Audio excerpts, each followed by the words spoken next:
Hello and welcome to Monster of the Week. This week we are taking a look at one of my personal favorite monsters from D&D's history, the Kythons. This video is going to be a little bit different because Kythons are not just a singular creature, but rather an entire species of creatures. And they are hands down one of the most savage monsters to ever see the pages of a Dungeons & Dragons book. As always, my goal today is to go over the Kythons' in-game lore, its publication history, as well as provide you with a 5th edition stat block conversion and a few practical encounter ideas. Now, some of you might recognize these critters as they were the subject of the second Monster of the Week video I ever made way back in 2017. Today, we are talking about Kythons. Look at this guy.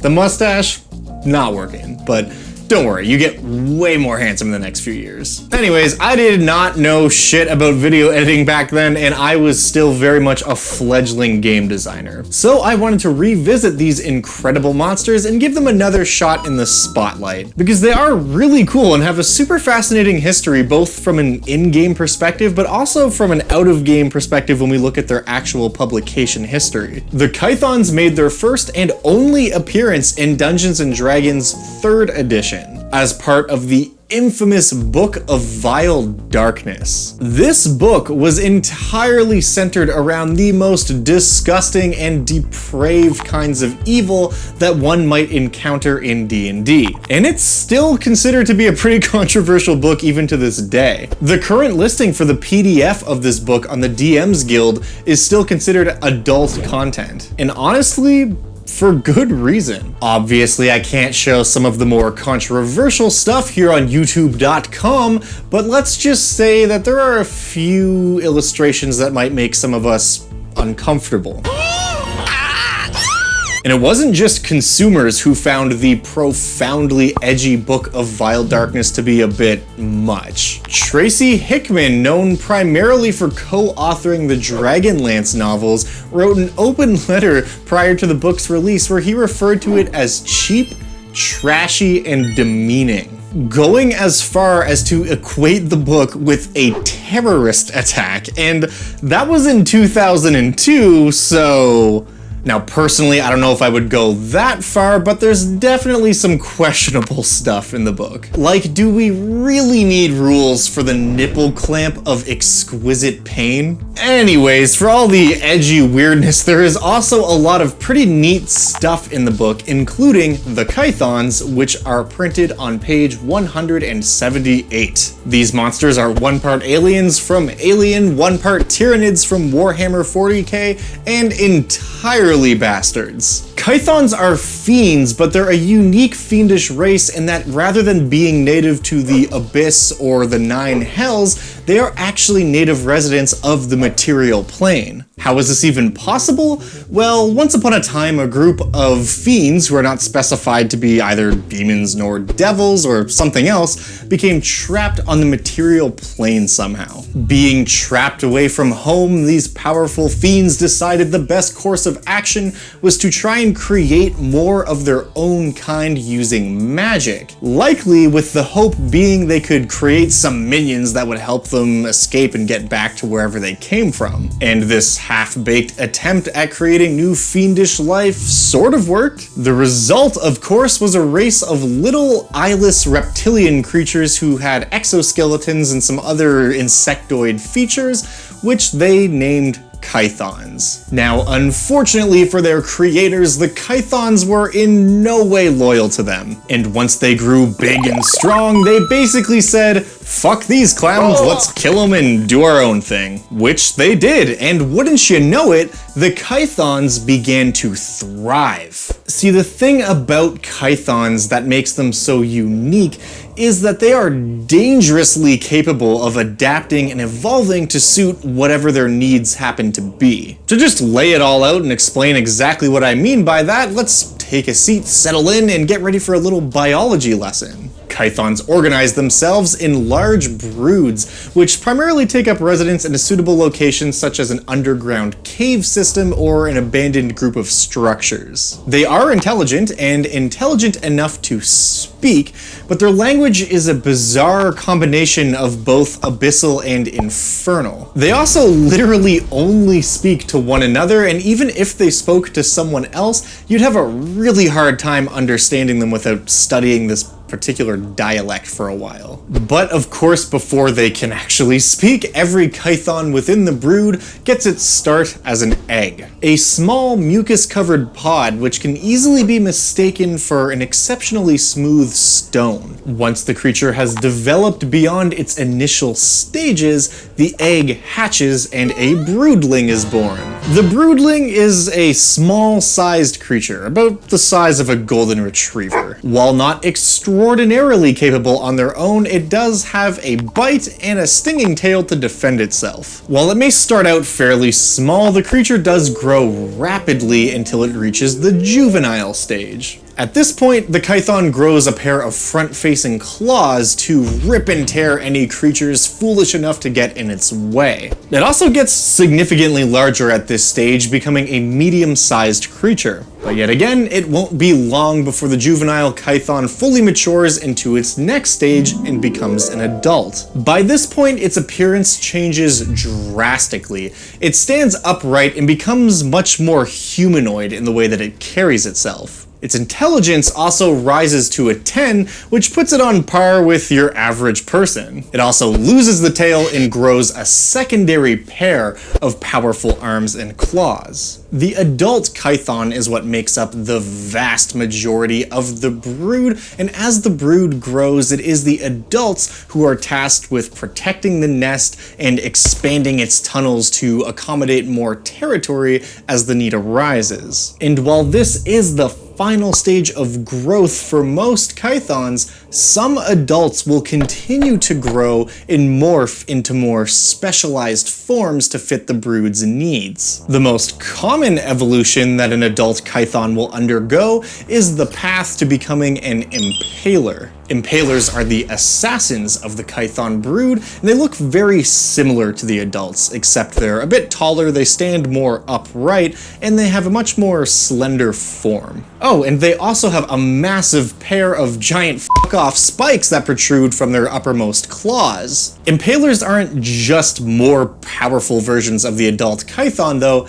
They are also a lot smarter and a hell of a lot stealthier. They tend to spend most of their time at rest, conserving energy until they are called upon, when the brood needs someone killed. Typically, this kind of thing will happen if, say, a group of invaders has been detected within the nest. The impalers will be dispatched to take care of them. On very rare occasions, the impalers might be sent out of the nest to kill something further away, but this only really happens when some extraneous force has been deemed a threat and has to be taken care of in order to preemptively protect the nest. But like I said, this is pretty uncommon. The second evolutionary path an adult can take is that of the Slay Master. When an adult morphs into a Slay Master, they lose all of their limbs and in a way seem to revert back into their broodling form, except they are much bigger. You could even say they become large. Slay Masters are extremely intelligent, boasting an int score of 18, and they act as the de facto leaders of most Kython colonies. And while they may lose out on the typical claw attacks that most Kythons have, they gain a powerful tail and constriction attack. But most importantly, they gain a couple of powerful psionic abilities that bolsters the strength of other Kythons. And while it's uncommon, some especially large Kython nests might actually have more than one Slay Master in control of the brood at a time. And unlike most mortals, Kythons are above things like politics, so working together like a well-oiled machine is never really an issue. The Slay Masters will simply cooperate to ensure that the primary goals of that particular brood are met with the utmost efficiency. Fun fact about the Slay Master, in the Book of Vile Darkness, they are the only Kython that does not have artwork printed to depict them. This is because they were actually meant to have limbs to, you know, walk around and stuff. But there was a miscommunication with the artist, and the final piece of art didn't reflect what the intended appearance was supposed to be. Apparently, by the time the artwork was finished, it was too late to make changes to the final book, so the piece was scrapped as to not cause any confusion. But then later, an online supplement was published which contained some balance changes for the Kythons, and with that release, the artwork was shown there. Personally, I kind of like the larval queen vibe that the artwork depicts, but if you want to give your Slay Master feet or legs or whatever, you have legal precedent to do so, and I will defend that right. Now, back to the Kython's evolution, there is indeed a final type of Kython that the adult can morph into. It is the most uncommon variant and the most deadly, that being the Slaughter King. The Slaughter King is the biggest and baddest Kython variant on the block. They look pretty similar to the adults, except they are double the size and by far the most intelligent of the Kythons. They have all the same psionic abilities the Slaymasters have too, except they're not in some kind of weird worm body that may or may not have claws. They are in a much more dangerous shell that is capable of unleashing terrible carnage even on their own. And while the Slaughter King might currently reign supreme over the Kython species, there is one little extra bit of text we need to talk about. In the entry for the Kythons towards the beginning, there is a passage that reads, "As they mature, each answers only to those more powerful than themselves." So Slaughter Kings are the highest Kython authority, at least so far. Given time, the Kythons may grow into new forms that are even more specialized and powerful. In other words, there is a built-in precedent for us to homebrew our own Kython creations. Is there a massive worm-like Kython that burrows through the soil and is used to transport soldiers? Maybe. Is there a Kython queen that's the size of a house and even more powerful than the Slaughter King? Probably. Is there a Kython with a really good stand-up routine who raises the brood's morale?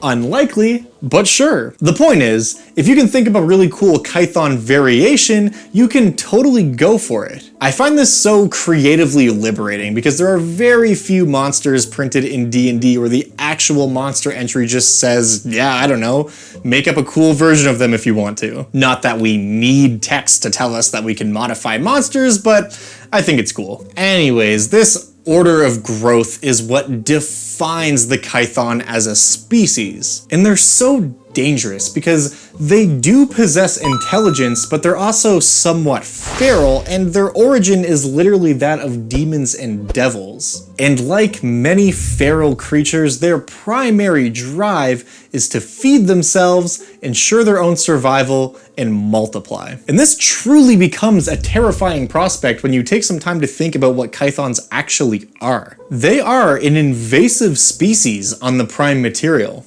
Plain and simple. Most creatures of the mundane world are not equipped to deal with something like a Kython infestation. And if they were ever allowed to grow unchecked, the results could be catastrophic. So how do we use these creatures? I mean, there is a lot of versatility here, but before I get into that, I want to talk about some of their abilities, how they actually function, and how we might build a combat encounter with Kythons. Also, if you find these videos helpful or just downright entertaining, please leave a like or a comment because that stuff just helps me out so much. And this week, I actually want to issue a special challenge to the YouTube comments section. Of course, as always, I want to hear about your plot hooks and story ideas, but also hit me with your best Kython variations, your best idea for a new type of Kython that might evolve and spring up here or there. There are a ton of us out here, and I want this comment section to look like an archive of fantastic, disgusting, and fun ideas for new Kythons. Let's all take a vow to traumatize our players one YouTube comment at a time. Anyways, I hope you're immune to acid because it is time for...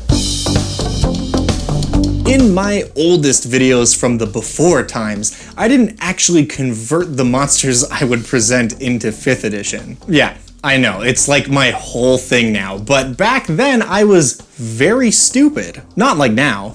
am smart. So doing this video, of course, means that I need to convert the Kythons into 5th edition. And let me tell you, this ended up being a gargantuan task because I wanted to make sure we had stats for every type of Kython. So we've got 6 stat blocks today, ranging from the CR1 Broodling all the way up to the CR12 Slaughter King. But that's not all, folks, because Kythons also grow their own weapons, and we needed rules for that too. See, when a Kython lays an egg, they can choose whether that egg will grow up to be a broodling and become a new Kython family member, or if it will grow up to be an AK-47. Sincerely though, they can make all kinds of weapons ranging from acid-spewing pods to blades made from hardened bone. They can even grow specialized organs that allow them to essentially cast Misty Step as a bonus action whenever they want. There is a lot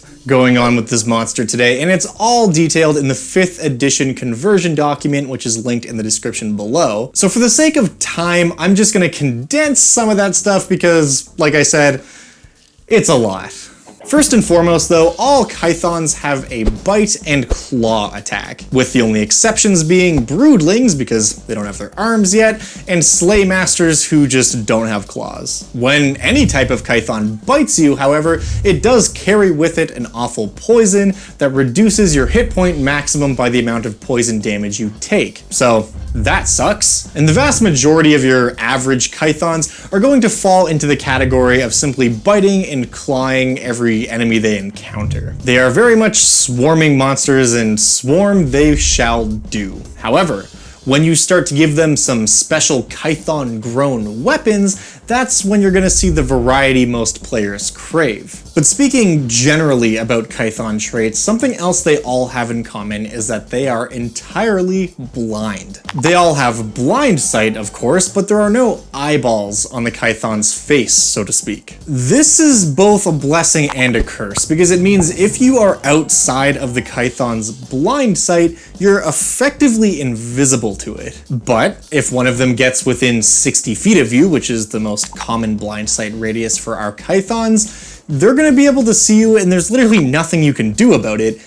even if you are actually invisible. Because of this, Kythons are at a distinct disadvantage when they're in big, wide open spaces. But in tunnels, caves, and other close quarter fights, they become very hard to deal with. And this is especially true if either a Slaymaster or a Slaughter King is nearby. Not only do the 2 leader types possess a much wider blind sight radius, they also possess 2 unique abilities in the form of Disruption Field and Enhanced Defense. Both of these abilities work sort of like switches that they can toggle on or off. While active, each of these abilities reduces the user's blind sight radius by 30 feet, but the benefits are well worth it. The Disruption Field imposes disadvantage on all attack rolls, skill checks, and saving throws within the remaining blind sight radius of the user for all non-Kythons. And Enhanced Defense, believe it or not, enhances the Kython's defense. So, in an all-out fight,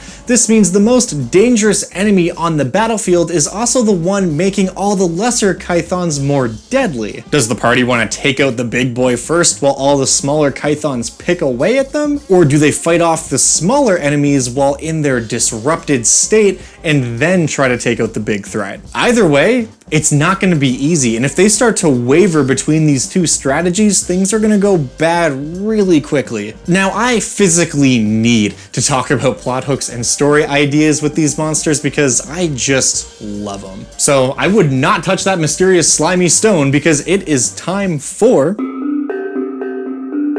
2 years ago in August, I streamed a D&D one-shot where the party encountered Kythons, and it was wild. The stream is kind of old and I was still finding my footing with regards to making content, so I don't necessarily recommend going to watch it, but I will leave a link in the description just for those who are curious. In any case, I knew I wanted to use Kythons and I ended up deciding to go with a plot that was one part The Thing and one part Alien. The party was investigating the disappearance of a research team that was excavating an ancient ruin in the mountains near the 10 towns of Icewind Dale. They found the researchers' camp, their journals, and all their equipment completely abandoned. Now, to make a long story short, the researchers had stumbled upon a sealed off chamber that contained a bunch of dormant Kythons. The Kythons the research team encountered killed them, of course, and the party went on a sort of investigative romp as they slowly uncovered what was happening and what happened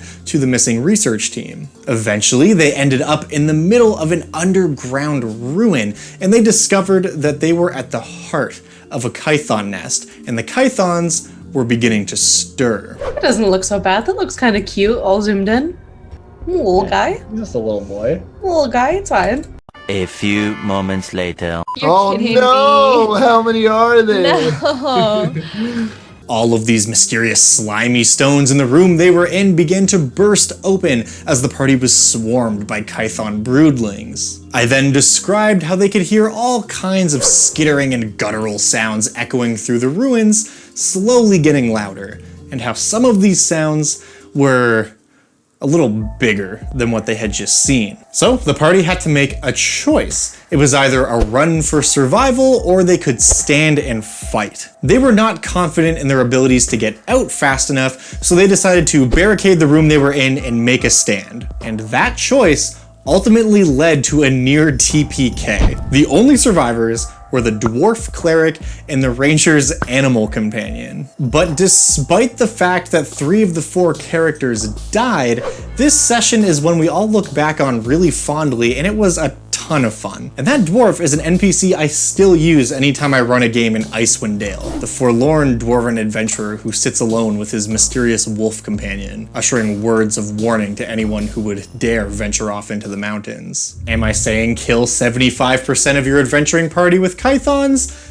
No. The takeaway here is that they can be used as a genuine horror device that is certain to leave an impression with your group. And if 75% of them die in the process, hey, what are you gonna do? But that is not all they're good for. Kythons can also make a real mean force of nature kind of threat. Imagine, if you will, a small hamlet. Things are pretty slow in this sleepy town, but lately, brutalized animal corpses have been found in the nearby wood. It's a total mystery as to what could be doing this, and the locals are starting to get a little bit nervous, thinking that maybe it's some kind of werewolf or another type of predatory monster. And then one day, a group of local hunters comes back with a dead juvenile Kython, or maybe even just a broodling. No one here has ever seen a creature like this before, and the town is kind of in an uproar about it. So of course, who are they going to send to investigate?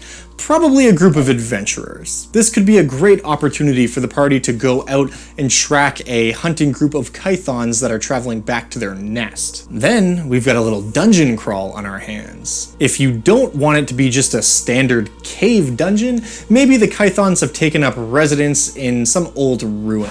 So that way there's potential to include some traps and maybe a few magic items for the party to discover. If the party is successful in wiping out the Kython menace before they have a chance to really get started, that might be it. Just a nice little one and done monster hunt adventure. But it also might be just the beginning. Maybe a few days go by, and a group of haggard peasants from the neighboring village show up. They're battered, they're bruised, and they are terrified. And they tell the townsfolk here of the horrors that befell their settlement. They speak of countless chittering insectoid creatures that were ripping and tearing their way across the countryside. They warn of a growing swarm of Kythons that is spreading rapidly like the invasive species that they are, and they're headed this way.